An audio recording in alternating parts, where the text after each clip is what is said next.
Microsoft office ওয়ার্ডে এই একটি পেজের মাঝখানে অনেকগুলো পেজ আছে। এই পেজের মাঝখানে একটি পেজকে আমরা কীভাবে ল্যান্ডস্কেপ করে সেটা আমি দেখবো। এখানে দেখুন সবগুলো পেজই প্রোটেক্ট করা আছে।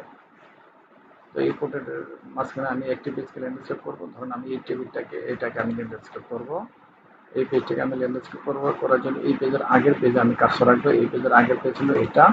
এই পেজে আমি কার্সর রাখলাম। কার্সর রেখে আমি চলে যাবো পেজ লেআউট। পেজ লেআউট থেকে ব্রেক্সে যাওয়ার পরে এখানে নেক্সট পেজ ক্লিক করবো। নেক্সট পেজ ক্লিক করলে এই কার্সরটা এই পেজে চলে আসছে।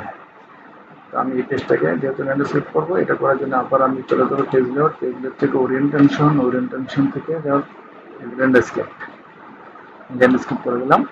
এটা ল্যান্ডস্কেপ হয়ে গেছে এবং এই লেখাটাকে আমি এখন এই পেজে নিয়ে যাবো। তো ডিলেট চাপ দিয়ে লেখাটা ওই পেজে চলে গেল। তার মানে এই নিচের পেজগুলো সবগুলো ল্যান্ডস্কেপ হয়ে গেছে। তো আমি এই পেজগুলোকে আবার আমি প্রোটেক্ট করে দেবো। করার জন্য আমি এই ল্যান্ডস্কেপ পেজটা করলাম। এই ল্যান্ডস্কেপ পেজের শেষে আমি আবার কার্সর রাখবো।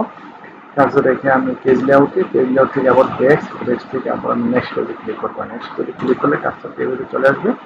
করার পরে এখানে আসার পরে এখানে আবার আমি পেজ লেআউট ওরিয়েন্টেশন তারপর এই যে প্রোটেক্ট করে দিব, তাই না? এই পেজগুলো প্রোটেক্ট করবে কিন্তু প্রোটেক্ট হয়ে গেছে।